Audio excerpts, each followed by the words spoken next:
Everybody that's struggling is going through a belief system. They are manifesting that struggle unconsciously. They're not doing it with intent.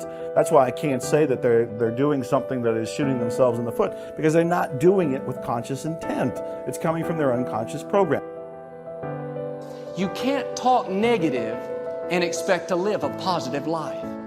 You can't talk defeat and expect to have victory. You can't talk lack, not enough, can't afford it, never get ahead, and expect to have abundance. If you have a poor mouth, you're going to have a poor life. If you don't like what you're seeing, start sowing some different seeds. You have to really face the ruthless reality, the ruthless truth, that what you're getting in your life is a direct result of your beliefs.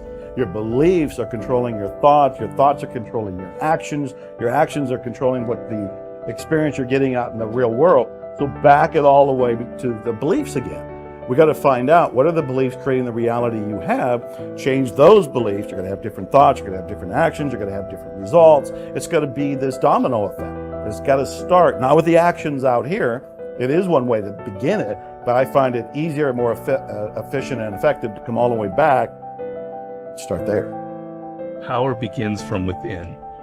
If you're aware of who you are, if you're aware of what you're good at, what you're not good at, if you're able to see how emotions kind of govern your life, if you can learn what your weaknesses are and how to control them, you can't ever get complete control, but awareness is almost enough. Slowly through this process of knowing who you are and understanding other people and how they operate so you don't make stupid mistakes in life, you can increase that little tiny margin more and more and more, and you will be a person of power. See, the way in which we operate, ladies and gentlemen, it's a manifestation of what we believe, what's possible for us. Whatever you've done up to this point, all that it really is a duplication, it's a reproduction of what you believe subconsciously that you deserve and what's possible for your life. Most people operate out of their personal history, out of their memory, things they've done, things they've experienced, things they've seen, things that they have observed. What I'm suggesting that you operate out of a larger vision of yourself. I want you to see yourself doing what you want to do, experiencing what you want to experience, having what you want to have, doing what it is that gives your life some meaning and value. Operate out of your imagination, not your memory. Because whenever you look at where you want to go, I'm wanting to warn you, you will have some conversation back here after you go through the data that you've experienced in life saying you can't do it. And so what you want to begin to do is ignore that inner conversation. Start putting the right things in. Now, we live in a time in society where there's so much great information, whether it's a podcast, whether it's inspirational interviews, whether it's books or the lives of some of the people we looked at earlier. Every single day, or at least every single week, if you want to take your compass needle and start remagnetizing it in a positive direction by exposing yourself to the kind of information that supports your potential and your greatness and where you want to go.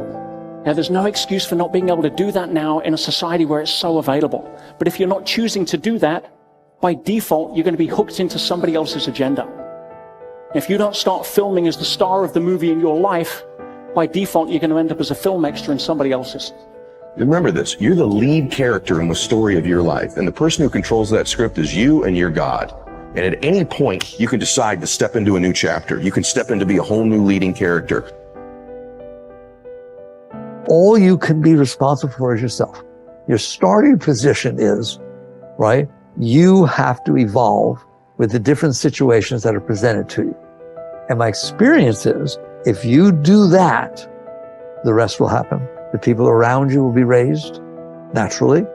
Understand that? Like if you bring anger into a situation, imagine a household where everyone's always fighting. If all of a sudden somebody's not, and somebody's bringing understanding and love, that's all they have to do. It will change things, right? But you can't sit there and say, I won't change it until everybody else does. You know, I'm going to protect myself. That doesn't work. I don't trust. That doesn't work. That's the chicken and the egg. Right. So that you're asking, I'm just not surprised. I said, such big things, all right? It's like, can it be better? Of course it can be better, but it requires that everybody work on themselves. When you saw this depressed thoughts coming in, or these self-sabotage thoughts coming in, what did you shift it with affirmations, with different thoughts? What did you start to say? It was just the awareness, that, as I said, the very first stoplight where I started all of a sudden listen while I'm waiting for the light. It was like the first time I tuned in and go, what the hell are you thinking? That was the most important thing, because then the habit of not going there anymore, starting to realize, this is why am I thinking this negative thing? Turn around, make a positive statement right now, because that negative one is taking you on and just a repetition of this behavior become habitual. So, and habits are great. Why? No effort. I love habits. Why? You don't even have to think about them. They do it automatically, So if you put in these really great habits, you can walk through the day and think anything you want, do anything you want, and your habit, if they're good ones, will just guide you perfectly through here without even being involved with thinking. That's the game. The game is, what is heaven to you? Then program that's your life. And then guess what? The 95% of the day manifesting heaven while you're not even thinking about it. And the way that you countermand the fear of failure, whenever you think of something that is fearful, you say the words which override these words. The words are, I can do it. I can do it. I can do it. I can do it. Tell your kids you can do it. Tell your spouse you can do it. Tell your friends you can do it. Tell people who are looking at a new challenge you can do it. Start a business you can do it. Call on a big customer you can do it. Just tell people you can do it, because every single time you reinforce somebody else, you reinforce your own courage. What is the word encourage? It is to instill courage into. When you encourage other people, you actually encourage yourself. And remember, fear is the big enemy. Our job is to get rid of this fear of failure. This fear of failure that holds us back and paralyzes us. Imagine if you weren't afraid of anything in the whole world, what a difference it would make. Imagine if you were guaranteed a success in anything. If somebody waved a magic wand and said, whatever you do from now on, you'll be successful. And you went out here and you could do anything, call on anybody, go anywhere, start anything, try anything, and you'd be successful. We don't realize how much of a role fear plays in our life until we think what we would do if we didn't have any. The brain is made up of two types of cells, neurons and glia, and it's pretty much complete at the 8th month of pregnancy, with twice as many neurons as the adult version. As we age, neurons that aren't used don't fit the required job, or are simply too weak, will be pruned away in a process known as neural Darwinism. Therefore, the assumption is that as we age, our capacity to learn and retain information diminishes. But it's not true. If you don't use your brain, then of course you will lose it, but that has nothing to do with age. In truth, the brain is much more pliable than we first thought. It is able to change as our environment and experiences change. We can learn, and more importantly, unlearn. Whenever you carry out certain behavior or think a thought, a neural pathway is created. If that behavior or thought is repeated often enough, the pathway becomes more fixed and turns into a neural superhighway. When those superhighways are positive, it's great. If not, they can be very destructive, but they can be dismantled. Your brain has amazing plasticity. Did you know, for example, that the brain can retrain idle networks to carry out new tasks?